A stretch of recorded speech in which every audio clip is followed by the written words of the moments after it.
Hi friends, welcome to Simi's home world. അപ്പോൾ ഇന്ന് നമ്മൾ പരിചയപ്പെടാൻ പോകുന്നത് കേക്ക്സും പുഡിങ്സും ഐസ്ക്രീംസൊക്കെ ഉണ്ടാക്കുമ്പോൾ നമ്മൾ ഡെക്കറേറ്റ് ചെയ്യാൻ ഉപയോഗിക്കുന്ന ചോക്ലേറ്റ് സിറപ്പ് അല്ലെങ്കിൽ ചോക്ലേറ്റ് സോസാണ്. അപ്പോൾ ഇത് വളരെ കുറച്ച് ഇൻഗ്രീഡിയൻസ് കൊണ്ട് തന്നെ നമുക്ക് വീട്ടിൽ തയ്യാറാക്കി എടുക്കാവുന്നതാണ്. അപ്പോൾ അതിനു മുന്നേ എൻ്റെ ചാനൽ സബ്സ്ക്രൈബ് ചെയ്യാത്തവർ red colour subscribe button click ചെയ്യുക, തൊട്ടടുത്തുള്ള ബെൽ ബട്ടണും ക്ലിക്ക് ചെയ്യുക.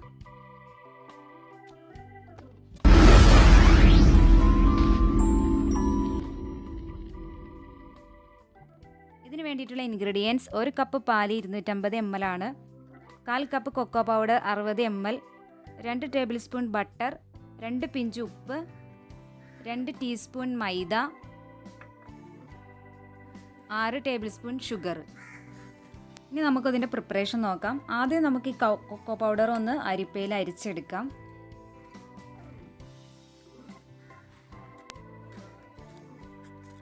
ഒരു സ്പൂൺ ഉപയോഗിച്ച് ഇതുപോലെ നമുക്ക് നന്നായിട്ടൊന്ന് അരിച്ചെടുക്കാം. അടുത്ത് നമുക്ക് ആ മൈദ ചേർത്ത് കൊടുക്കാം, ഉപ്പ് ചേർത്ത് കൊടുക്കാം. പഞ്ചസാര പൊടിച്ചതാണെങ്കിൽ അതും ഇതിൻ്റെ ഒപ്പം തന്നെ നമുക്ക് അരിച്ചെടുക്കാവുന്നതാണ്. ഞാൻ ഇവിടെ പഞ്ചസാര ഇപ്പം പൊടിച്ചിട്ടില്ല, അതുകൊണ്ട് മൈദയും ഉപ്പ് മാത്രം ഞാൻ ഇവിടെ അരിച്ചെടുക്കുകയാണ്. ഇനി നമുക്കിതൊന്ന് ഒരു വിസ്ക് ഉപയോഗിച്ചിട്ട് നന്നായിട്ട് മിക്സ് ആക്കി എടുക്കാം. പഞ്ചസാര ആഡ് ചെയ്യാം. ഇനി നന്നായിട്ട് നമുക്കൊന്നത് ഇളക്കി യോജിപ്പിക്കാം. അടുത്ത് നമുക്ക് പാല് തിളപ്പിക്കാൻ വേണ്ടിയിട്ട് ഒരു പാൻ വെച്ചിട്ടുണ്ട്. ചൂട് കട്ടിയുള്ള ഒരു പാൻ തന്നെ എടുക്കുക, അല്ലെങ്കിൽ പെട്ടെന്ന് അത് അടി പിടിക്കും. ഇനി ഇതിലേക്ക് നമുക്ക് ബട്ടർ ചേർത്ത് കൊടുക്കണം. ഒരു 2 ടേബിൾ സ്പൂൺ ബട്ടർ ഞാൻ ചേർക്കുന്നുണ്ട്. ഇനി ഇത് ലോ ഹീറ്റിൽ നമുക്കിതൊന്ന് മെൽറ്റാക്കി എടുക്കാം.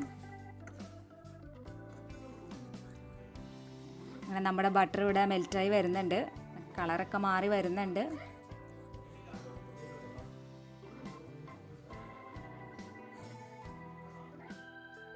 ഇതിലേക്ക് നമുക്ക് വാനില എസൻസ് ഒരു 1/2 ടീസ്പൂൺ ചേർത്ത് കൊടുക്കാം. അത് ഞാൻ ആദ്യമേ പറഞ്ഞില്ലായിരുന്നു. അപ്പോൾ ഒരു 1/2 ടീസ്പൂൺ വാനില എസൻസും ചേർത്ത് കൊടുക്കാം. ഇനി നമുക്ക് കുറേശ്ശെയായിട്ട് കൊക്കോ പൗഡറിൻ്റെ മിക്സ് ഇതിലേക്ക് യോജിപ്പിക്കാം. നന്നായിട്ട് ഇളക്കി കൊടുക്കണം, അല്ലെങ്കിൽ കട്ട കെട്ടി പോകും. അപ്പോൾ ഇത് തിളയ്ക്കൊന്നും വേണ്ട, അപ്പോൾ തന്നെ ചെറു ചൂടിൽ തന്നെ നമുക്കിത് ചേർത്ത് കൊടുക്കാം. നന്നായിട്ട് മിക്സാക്കി എടുക്കുക, അടി പിടിക്കാതെ. അപ്പോൾ ഇതൊന്ന് തിളച്ച് വരുന്നത് വരെ നമ്മൾ കണ്ടിന്യൂസ് ആയിട്ട് ഇങ്ങനെ ഇളക്കിക്കൊണ്ടിരിക്കണം.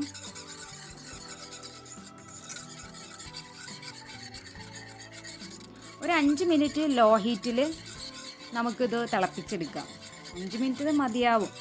5 മിനിറ്റ് കഴിഞ്ഞിട്ടും നിങ്ങളുടെ വെന്തിട്ടില്ലെങ്കിൽ നിങ്ങൾക്കിത് ഒരു 1-2 മിനിറ്റ് കൂടി ഇത് ഒന്നുകൂടി തിളപ്പിച്ചെടുക്കാവുന്നതാണ്. അപ്പോൾ ഇവിടെ ഇപ്പം ഞാൻ 5 മിനിറ്റ് കഴിഞ്ഞിട്ടുണ്ട്. ഈ ഒരു കൺസിസ്റ്റൻസി കറക്റ്റാണ്.